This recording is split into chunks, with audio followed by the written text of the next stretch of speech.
10 News Conference continues with Nick Bernier. He's a Democrat running for sheriff in Bristol County, where Tom Hodgson wants another term, and where there's other competition, too. Nick, thanks for coming in. Thanks for having me, Gene. Yeah, you're an attorney in private practice, right? You do some criminal work. Yes, I do. Right, and you're also a prosecutor. Yes, I was. So you're in the right church. Are you in the right pew, though? Because these other guys will say, I'm the sheriff, I've been in corrections, and there's a police chief running, too. So they're going to say they have a lot of experience handling the bad guys. Yeah, well, I think it depends on what you define as a sheriff. Yeah. And, maybe down in Florida they would be correct. But here in Massachusetts, the role of being a sheriff is actually corrections. And actually is really tied to the district attorney's office. So when I was a prosecutor, I used to see people come in and out of this basically county jail. And a county jail in Massachusetts is a little different than Rhode Island. Mm-hmm. If you're sentenced to county jail, you're usually coming from district court, right, and you're serving a sentence of 30 months or less. Most of them are usually between 3 to 9 months, unless you get an 18-month mandatory minimum thrown in here and there. Mm-hmm. But really, I think I'm most qualified for that reason, because there's an interesting fact. A deputy sheriff, if you see a sheriff's cruiser on the roll in Massachusetts, mm-hmm, does not have the power to arrest someone on the road. Okay. They have to stop, wait for a state trooper or a town police officer to show up and make the arrest. Mm-hmm. They do not have what they call in Massachusetts Chapter 90 power. They are not specifically given the authority by the legislature to make those arrests. Okay. So really, it's not a law enforcement role. Really, it's the care and custody of people in jail.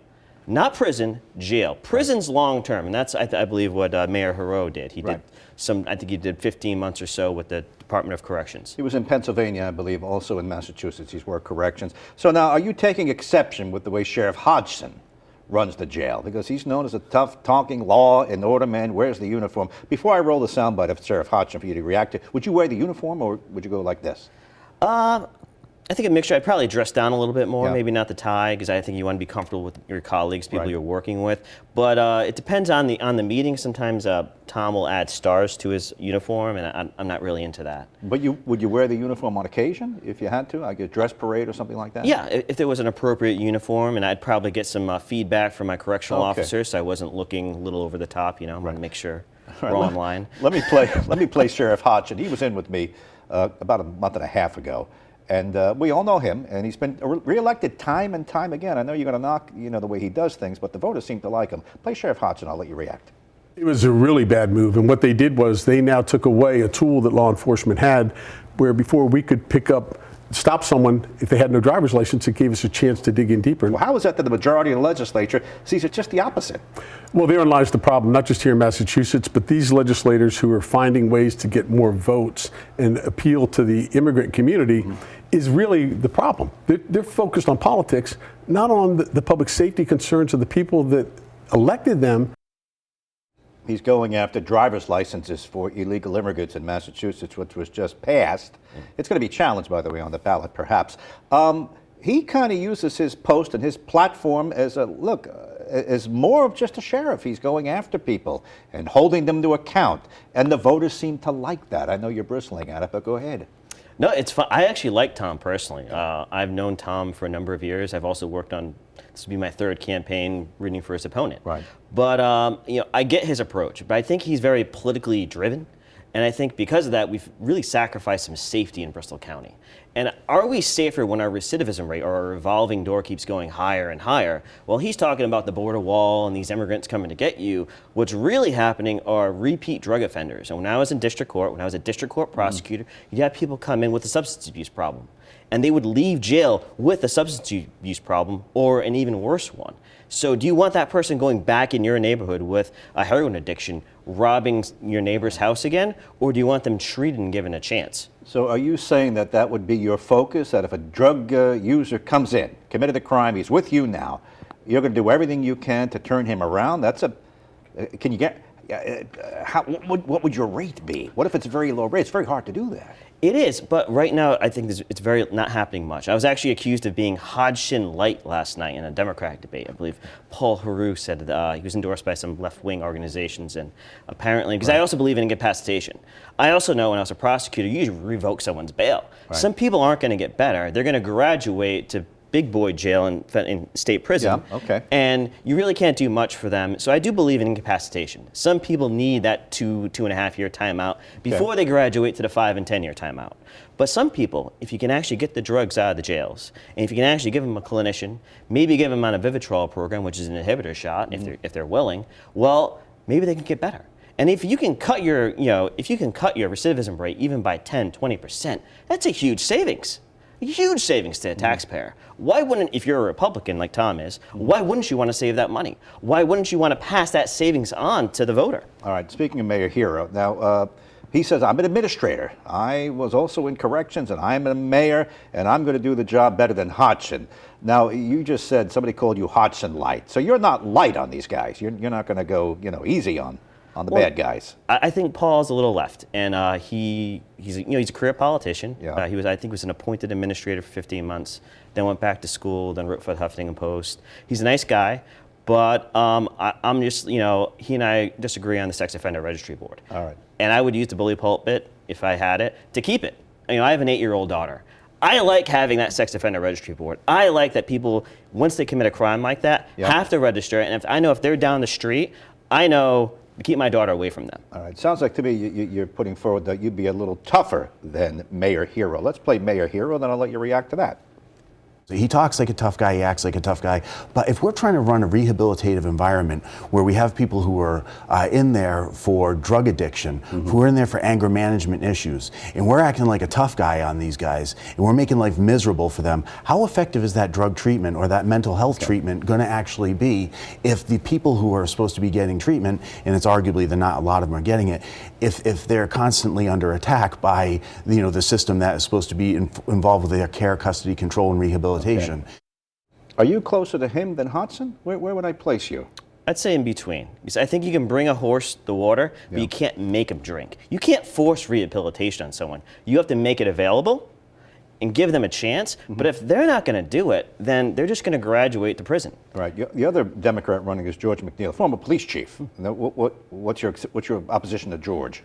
I like George. I think he's a gentleman. Right. He and I actually got to know each other, getting signatures together. I think I'm more qualified. I think the legal experience and actually being a prosecutor, I think out of the three, I'm the only one that's actually been to the jails. I've been inside, as a lawyer. And as you could tell, Gene, I'm not a very tall man. I can't even do a full push-up in the Ash Street We jail. always even everybody up on the set. So Well, thank you. We want an even playing field, so to speak. Go ahead. I can't even do a push-up inside the Ash Street jail cell. I went inside. I've been inside of those cells. They're so tiny.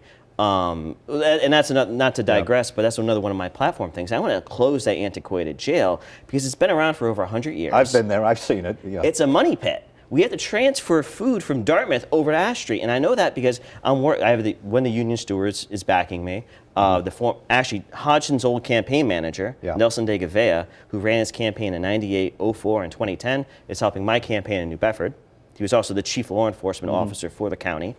And I've got the inside scoop. Yeah. And that is we need to close Ash Street, save money, cut a lot of the fat at the top, a lot of these assistant deputy superintendents, and hire more correctional officers and clinicians. Right. Ash Street is the old, look at Shawshank Redemption kind of a place. I've been in there with the curved little thing in the wall. I've seen it. Do you want to close that because it's too tough on the inmates or because it's hemorrhaging money? Because a lot of people say, look, I don't care what kind of place you stick them in. They're bad people. So it's hemorrhaging money. And actually a lot of inmates, and Tom will tell you, that Sheriff Hodgson will tell you this, they choose to be there. And they choose to be there because Dartmouth has 2 bunks per cell. And in Ash Street that's so small, you get a single cell. So a lot of the inmates there actually prefer to be in Ash Street than Dartmouth. But really that's a cell crowding issue. And Ash Street's just a money pit. So it doesn't function, it's not solvent. Right. And for that reason, I'd like to get rid of it. I noticed you said you like Tom Hodgson, you know Tom Hodgson. He and his wife are nice people. And you know George McNeil, the chief. Yes. And you like him. Do you like Mayor Hero? I do. He did a negative mailer the other week. And, it's politics. It's politics. We had all agreed not to do one, and he did one, but I'll leave that alone. So he and I are not on the best of terms at the moment. I have actually previously, I gave to his one of his mayoral campaigns, his re-election campaign. All right, let me just play Chief McNeil, and I'll let you react to him. Go ahead, Chief McNeil. If you want to reduce crime, you have to stop them from reoffending. The way you're going to do that is you have to treat them. You have to give them treatment and do follow-up treatment. As a police chief, I developed my own outreach program in Somerset that got people and their families in to talk to counselors from Fall River, from Bedford, about the problems that they were having. They need to talk to people. They need this assistance. And if you don't give it to them, they're going to reoffend. How are you going to make the county safer? You're going to make the county safer by stopping these people from reoffending. And how are you going to do that? You're going to counsel them. You're going to give them the help they need. Well, it sounds like you share a lot of the same approaches as the two other Democrats in distinguishing himself from Hodgson, who's a tough law and order man. Am I reading this right? I think so. And although if you look at Sheriff Hodgson's website, he'll actually have a lot of those rehabilitative programs posted on the website. The question is, how much access do the inmates actually get? And how much money are you going to spend, and where's the line cut off? And I do think, and I've talked a lot of this with my colleagues or opponents, colleagues, we call each other colleagues. About 30 seconds, go ahead. Yeah, it's you do need that rehabilitative approach. You do need clinicians, but then you also have to make sure you're targeting it in the right way. With just about 10 seconds left, everything you're saying, and I had the other candidates on, you're sharing concepts. I understand you're different from them in many ways, but how do I get past the fact that the voters seem to like Sheriff Hodgson? He's been put in and reelected over and over and over again with that particular approach. Go ahead and take the last word, 10 seconds. Sure. It's been 12 years since he's been challenged. Since that time, he's done all the border wall stunts with Trump. Right. And also, I think I'm more of a moderate, and I think you need a kind of a moderate voice to go against him, because I think if you go too left, you are going to alienate voters, and they're just going to bring Tom Hodgson right back for another 6 years. Nick Bernier, you've got a primary coming up. You want to be the next Bristol County Sheriff. You're a Democrat. Thanks for coming in. Thank you for having me, Gene.